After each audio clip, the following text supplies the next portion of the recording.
প্রিয় ভক্তবৃন্দগণ, আশা করি ঈশ্বরের কৃপায় আপনারা সকলেই খুব ভালো আছেন এবং সুস্থ আছেন। আজকের এই আলোচনা আপনাদের জন্য অত্যন্ত গুরুত্বপূর্ণ হতে চলেছে, কারণ আজকের এই পর্বে আমরা জানব 2026 সালের অক্ষয় তৃতীয়া কবে পালন করতে হবে, 19শে এপ্রিল না 20 এপ্রিল। এই একটি প্রশ্নই এখন অনেকের মনে বিভ্রান্তি তৈরি করেছে। কেউ বলছে 19শে এপ্রিল, আবার কেউ বলছে 20 এপ্রিল। কিন্তু ভক্তবৃন্দ, এখানে রয়েছে এক গভীর শাস্ত্রীয় ব্যাখ্যা, যা বিস্তারিতভাবে না জানলে এই অক্ষয় তৃতীয়ার পুজো, স্নান, দান সবই ভুল দিনে হয়ে যেতে পারে। এর সঙ্গে সঙ্গে আমরা এই ভিডিওতে জানব এই অক্ষয় তৃতীয়ার প্রকৃত মাহাত্ম্য কী, তৃতীয়া তিথি কখন লাগছে এবং কখন ছাড়ছে। এই দিন অনেকেই বাড়িতে বা দোকানে লক্ষ্মী গণেশের পুজো করে থাকে, তাই জানব এদিন লক্ষ্মী গণেশের পুজোর শুভ সময় কখন থাকছে, কেনাকাটার শুভ সময় কখন, এদিন কি খাবেন কি খাবেন না, কি করবেন এবং কি করবেন না। এই বিস্তারিত বিষয় আজ আপনারা আমাদের এই ভিডিওতে জানতে পারবেন। তাই আপনাদের কাছে অনুরোধ, আজকের এই আলোচনা শুরু থেকে শেষ পর্যন্ত মনোযোগ দিয়ে শ্রবণ করুন, কারণ আজকের এই সামান্য জ্ঞানই আপনার জীবনের বহুত অদৃশ্য বাধা দূর করে দিতে পারে। আর এই ভিডিওটি দেখবার পর যদি বিন্দুমাত্র ভালো লেগে থাকে, তাহলে অবশ্যই আমাদের এই ভিডিওটি লাইক করে এবং আমাদের এই চ্যানেলটি সাবস্ক্রাইব করে আমাদের পাশে থাকুন।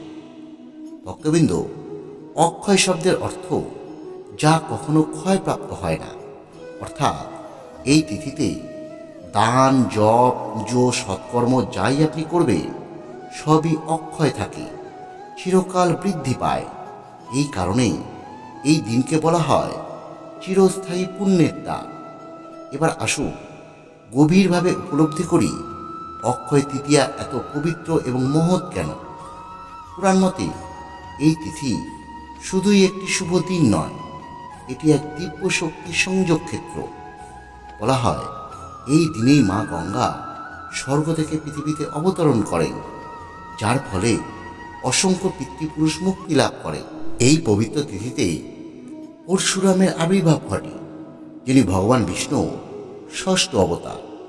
এই দিন থেকেই সত্য এবং ত্রেতা যুগের সূচনা হয়। মহাভারতের সঙ্গে এই দিনটি গভীরভাবে সম্পর্কযুক্ত। এই তিথিতেই ভগবান শ্রীকৃষ্ণ পাণ্ডবদের অক্ষয় পাত্র দান করেন। এই দিনেই মহাভারত রচনার সূচনা হয়েছিল। ধনদেবতা কুবের এই দিনেই শিব কৃপায় অসীম সম্পদের অধিকারী হন। এই দিনেই মা পার্বতী অন্নপূর্ণা রূপে ভগবান শিবকে অন্ন ভিক্ষা দিয়েছিলেন। এই দিনেই বদ্রীনাথ মন্দিরের দ্বার উন্মুক্ত হয়ে যায় এবং জগন্নাথ দেবের রথযাত্রার প্রস্তুতি শুরু হয়। ভক্তগণ, এখানেই কিন্তু শেষ নয়। এই তিথিতে সূর্য এবং চন্দ্র উভয়ই তাদের উচ্চ অবস্থানে থাকে, যার ফলে এক বিশেষ শুভ যোগ সৃষ্টি হয়। তাই এই দিনে কোনো শুভ কাজ শুরু করবার আগে কোনো শুভ মুহূর্ত খোঁজার প্রয়োজন হয় না। এই অক্ষয় তৃতীয়া গোটা দিনটি খুব শুভ থাকে। এই দিনে করা দান, ধ্যান, জপ, তপস্যা বহু গুণ বেশি ফল প্রদান করে। শাস্ত্রে বলা হয়েছে এই দিনে জলদান করলে অশেষ পুণ্য লাভ হয়, অন্নদান করলে সংসারে কখনো অভাব আসে না, স্বর্ণ বা ধন দান করলে লক্ষ্মীর কৃপা সংসারে স্থায়ী হয়। কিন্তু ভক্তগণ, যেমন কিছু কাজ এদিন করতে হয়, তেমন কিছু কাজ থেকে এদিন বিরত থাকতে হয়। এদিন রাগ, ক্রোধ, হিংসা, নিন্দা সম্পূর্ণ বর্জন করুন। পেঁয়াজ, রসুন, আমিষ এবং মদ্যপান থেকে দূরে থাকুন। এদিন সাত্ত্বিক আহার গ্রহণ করুন।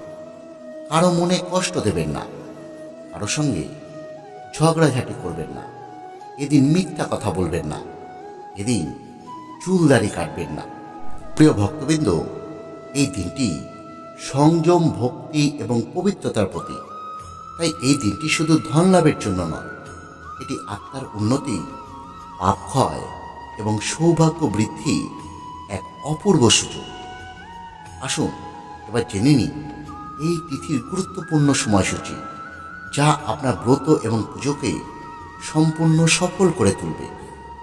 তৃতীয়া তিথি শুরু হবে 5ই বৈশাখ 19শে এপ্রিল রবিবার সকাল 10:49 থেকে এবং তৃতীয়া তিথি শেষ হবে 6ই বৈশাখ 20 এপ্রিল সোমবার সকাল 7:27। তবে এই বিষয়ে সবচেয়ে গুরুত্বপূর্ণ যে বিষয়টি মনে রাখা প্রয়োজন সেটি হলো উদয়া তিথির নিয়ম।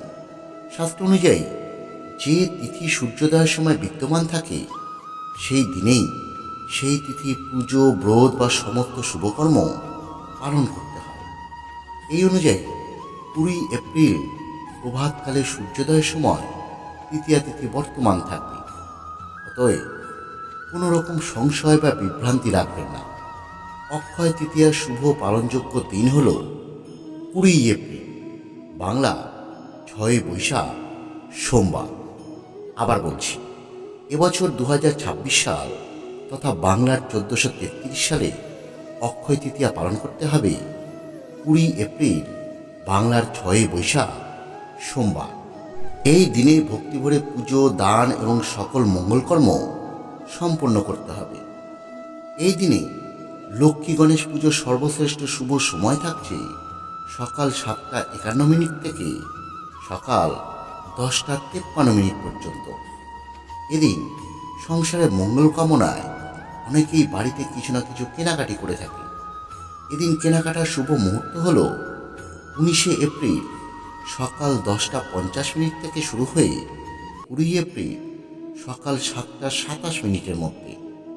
প্রিয় ভক্তবৃন্দ, আপনারা নিশ্চিন্তে 20 এপ্রিল এই পবিত্র অক্ষয় তৃতীয়া পালন করুন। এই দিনে ভগবান বিষ্ণু, মা লক্ষ্মী এবং ভগবান গণেশের ভক্তি ভরে পুজো করুন, যথাসাধ্য দান করুন এবং সৎকর্মে নিজেকে নিয়োজিত রাখুন। এদিন সম্ভব হলে ব্রহ্ম মুহূর্তে ঘুম থেকে উঠুন। এদিন গঙ্গা স্নান করা অত্যন্ত পবিত্র। সম্ভব হলে এদিন গঙ্গা স্নান করুন। আর গঙ্গা স্নান করা সম্ভব না হলে এদিন স্নানের জলে অবশ্যই কিছুটা কালো তিল মিশিয়ে স্নানের আগে 3 বার গঙ্গা গঙ্গা গঙ্গা উচ্চারণ করে তারপর স্নান করুন।